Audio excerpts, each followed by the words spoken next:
E nós seguimos aqui com o mesmo assunto, ligações, mensagens, e-mails e outras informações, além do sigilo telefônico, estão na decisão da quebra de dados determinada pelo ministro Alexandre de Moraes. Fiuza.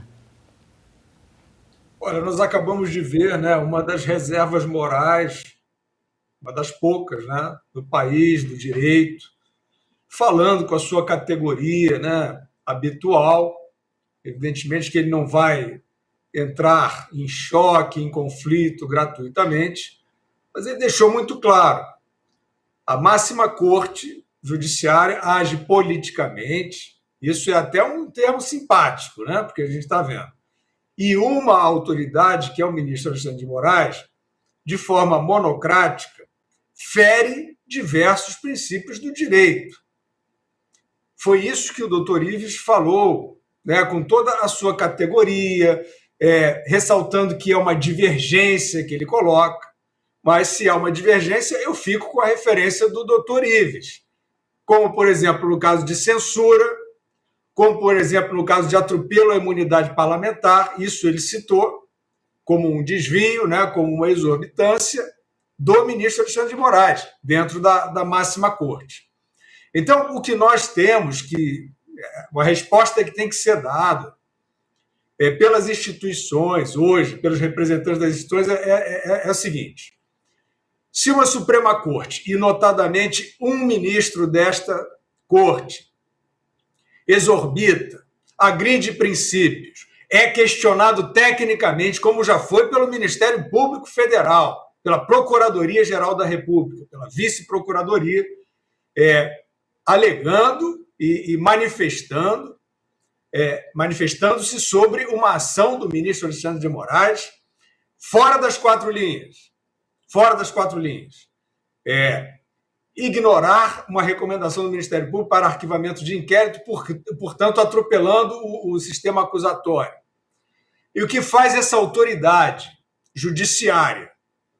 Ela ignora, ela não presta contas a esses questionamentos técnicos dos princípios que ela está agredindo. Então, o nome disso é abuso.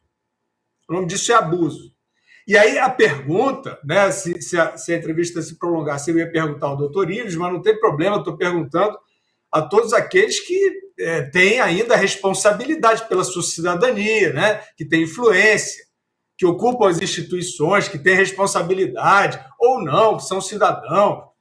Pergunta a todos: quem é que vai deter esse abuso?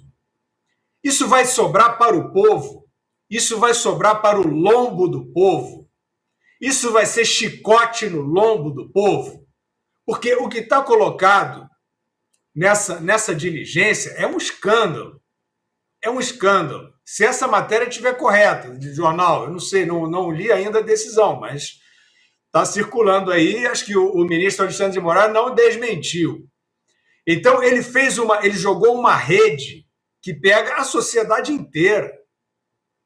Qualquer pessoa que ele escolheu lá, que esteja no alvo da investigação dele, e que, como assinalou o doutor Ives Gandra, pode ter, pela sua influência, falado com milhares de pessoas por vários meios de comunicação, todas essas pessoas estarão no alvo do Alexandre de Moraes.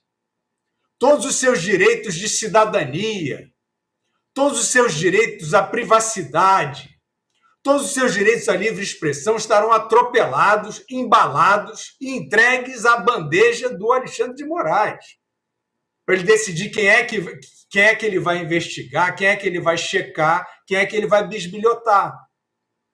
Então, esse estado de coisas, como é que é? E aí, a gente espera mais o quê? Aí eu pergunto, né? Temos perguntado aqui, de forma quase retórica, aos demais ministros do Supremo, que não vão fazer porcaria nenhuma, que já está na cara. Inclusive o André Mendonça e o Cássio Nunes Marques. Não vão fazer nada. Até empurrei a mesa aqui. Se fosse para fazer, já teriam feito. Porque é o seguinte: quem está estático, calado, impávido, diante desse estado de coisas e dessa quantidade de abusos, é cúmplice desses abusos. É cúmplice. Senão tem que falar. Senão tem que contrastar. senão tem que usar a sua representação. Isso é uma investidura da população, da sociedade. Ninguém é dono de toga. Não existe dono de toga. Não existe dono de caneta suprema. Existe uma investidura, uma representação do servidor público. Então, diante do abuso, você tem a obrigação de assinalar. Isso é um abuso, mas eles não assinalam, então eles estão concordando. Eles estão em conjunto. O parlamento, a gente já sabe que botou o rabo entre as pernas, não vai fazer nada. O poder executivo do governo anterior acabou. Discutimos, inclusive, com o doutor Ives, o que pode ser feito, o que não pode. A gente não quer aqui inventar articulações maquiavélicas. A gente quer perguntar, dentro da lei, o que você faz contra quem está descumprindo a lei? Mas sendo um mandatário da lei, o que você faz? Estávamos perguntando, o Ministério Público fala, é atropelado. O parlamento se avilta, se acovarda, se entrega. O judiciário assina embaixo. E o executivo, que se esperava, acabou. Sobra o quê? Essa pergunta é uma pergunta sincera. É uma pergunta que... E não vou nem falar da imprensa, é claro, porque a imprensa a gente está nas nuvens do William Bonner, né?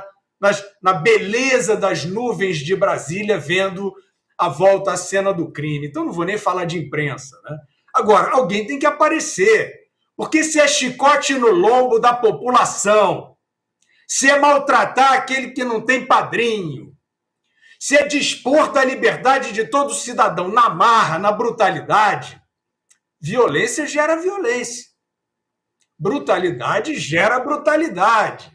Atropelo gera atropelo. Então, sai aqui uma mensagem cívica, pacifista, né? De tolerância e democracia. Quem é que vai evitar que esta ação violenta, vinda da máxima corte judiciária, semeie a violência no país? É isso que nós estamos, é nesse curso que nós estamos. Ou vocês vão apostar que os sádicos que estão com o chicote, dispondo dos direitos de todo mundo, vão triunfar e vão, de fato, subjugar todo mundo. Aí não tem violência. Quer dizer, até na China está tendo, né, reação ali, sublevação. Mas, de fato, numa situação de ditadura, em que você arrancou completamente a capacidade de reação da cidadania, pode até se dar a paz do cemitério, né? Agora, enquanto isso não acontece, nós estamos perguntando aqui, quem é desses homens públicos? Quem é desses homens da lei? Quem é de vocês que recebeu a investidura? Ninguém é iluminado, não. Ninguém é consagrado divinamente, não. Todos chegaram à sua responsabilidade pública de alguma maneira, porque a sociedade lhes outorgou. Quem é que vai sair do buraco da avestruz? Quem é que vai se contrapor a esse estado de coisas? Ou vocês vão esperar esse país entrar em conflagração total? Augusto quer complementar aqui. Não, eu vou fazer um comentário curto, porque nós estamos aí no fim do programa. De novo, é o povo que determina o futuro do país. É o povo, e o povo está se manifestando. Os ministros estão num regime disfarçado aí de prisão domiciliar. Eles não podem mais circular. Em Miami, por exemplo, Miami está complicado para o ministro Barroso. O ministro Moraes viu em Nova York o que pensam dele, e é assim que as coisas vão acontecer. Vão entrar num asterisco lamentável da história os ministros Nunes Marques e... como é que eu nem lembro o nome do outro aqui, o Mendonça. André Mendonça. Os outros também. Os deputados que não reagem também. Agora, isso necessita de uma manifestação ou de manifestações que são pacíficas, mostrando o que o povo pensa. Pessoal e intransferível merece o ministro Moraes. Quer dizer, como é que pode? Ele é o grande irmão para valer agora, do livro do Orwell, né, que parece piada perto do que ele faz. Ele mostra pega 8 pessoas E aí vai multiplicando. 8, mais os que ligaram para os 8, mais os que passaram o WhatsApp para os 300, aí os 500, que ele vai... Todo o sigilo do Brasil está ameaçado. Hein? Não tem ninguém que tem direito à privacidade. Isso é um super estupro de todas as leis do Brasil. E é por isso que o povo, sim, vai tomar providências e não vai acontecer nenhuma guerra civil. É muito fácil parar, quando o povo quer, ele para. Os que obedecem a leis ilegais, está na hora também de a Polícia Federal tomar vergonha, os policiais federais que estão fazendo isso, os deputados que consentem, todos eles, porque eles temem o povo, sim, e ninguém gosta de prisão domiciliar. Tem que endurecer o regime de prisão domiciliar dessa turma. Não podem mais viajar em voo de carreira. Não pode. Avião de carreira eles não têm chance. E assim sucessivamente, porque ultrapassou todos os limites com esse estupro coletivo das liberdades democráticas. Só isso.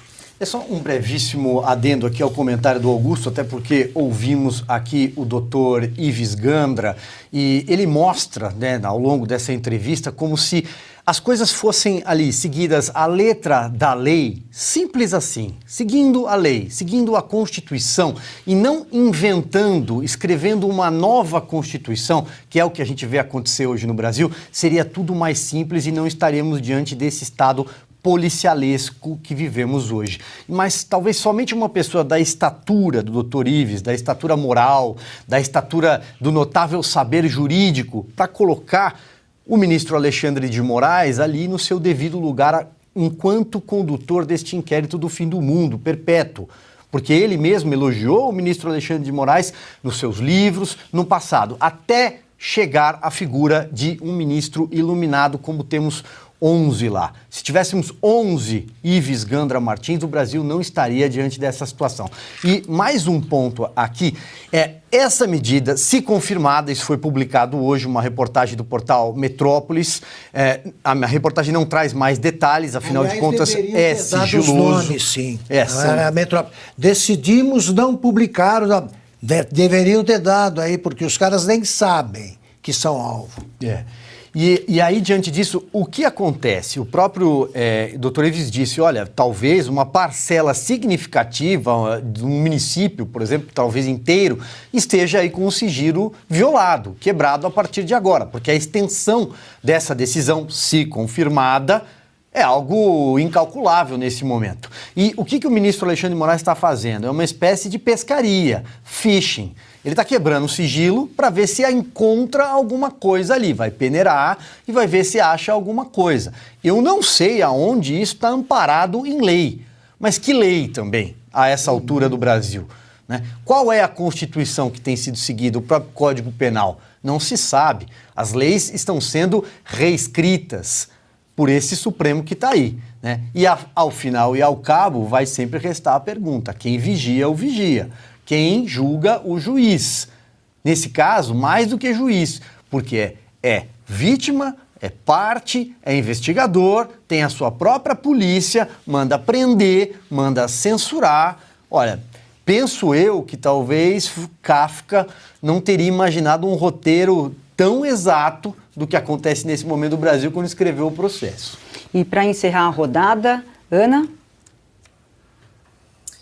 Bom, Cris, eu acho que os meus parceiros já falaram sobre, né, o Alexandre de Moraes, o STF. Eu queria iniciar o meu comentário com 3 tweets do deputado Marcel Van Hatten exatamente sobre isso. Ele escreveu o seguinte, há 5 horas. Se confirmada esta matéria, essa do site Metrópolis, trata-se do último prego no caixão do Estado de Direito brasileiro e a consolidação do Estado policial do STF sobre o país. CPI do abuso de autoridade do STF e TSE deve ser prioridade máxima do novo Congresso. Ele continua, é impossível aceitar que numa república, numa democracia, se aceite que a polícia possa ter acesso à privacidade de qualquer cidadão que, num período de 5 anos, teve um único contato fortuito com um investigado. Isso é coisa de ditadura, de tirania, de estado de exceção. E finaliza. É absurdo, aliás, que chamem de investigado quem está sob a mira de um inquérito ilegal, inconstitucional e abusivo. A degeneração e a partidarização do STF precisam ser revertidos em respeito à Constituição e pelo bem da democracia e do Estado de Direito. Pois bem, nós sabemos muito bem que a única ferramenta para frear, né, esses abusos de autoridades, assim como o deputado Marcel Van Hatten propõe aí uma CPI do STF, mas nós já temos uma ferramenta na Constituição, que é o impeachment pelo plenário do Senado. E aqui eu deixo registrado um pouco da minha decepção com o agora eleito senador Rogério Marinho. Faço todas as ressalvas da minha ampla admiração pelo trabalho feito como ministro do governo do presidente Jair Bolsonaro, né, Rogério? Muitos tentam colocar ali o crédito da reforma da Previdência na conta do Rodrigo Maia, mas o pai dessa reforma importante para o Brasil, que trouxe uma saúde fiscal importantíssima para o Brasil, é do Rogério Marinho, assim como ele também mencionou a reforma trabalhista no governo do então presidente Temer. Mas essa entrevista de hoje, particularmente, eu fiquei um pouco decepcionada, porque nós sabemos que não adianta mais ficar falando de reformas e de projetos e de oposição no Congresso e de oposição no Senado, se daqui a pouco nem oposição a gente vai ter, talvez porque venha uma canetada tirânica do Supremo Tribunal Federal por parte do Alexandre de Moraes, que acabe com tudo isso, que acabe com o poder de discussão, de questionamento. Então, eu acho que o povo brasileiro não aguenta mais essa insegurança jurídica, essa tirania, esse estado polialesco, esse estado de exceção. É muito grave o que nós estamos vivendo, porque se realmente essa matéria for correta, essa teia de investigados, ela pode ser uma teia eterna, porque se uma pessoa entrou em contato com o investigado e mais 5 pessoas com esse contato que entrou em contato com o investigado e assim por diante, isso não tem fim. É um estado polialesco sem fim. E nós sabemos muito bem que o Alexandre de Moraes, hoje, ele atua como o Béria, aquele lá do estado policialesco de Joseph Stalin, que parte da premissa me deu nome e eu encontro crime. Nós sabemos muito bem que existe hoje uma perseguição política e o novo presidente do Senado precisa agir imediatamente e é isso que a gente tem que cobrar.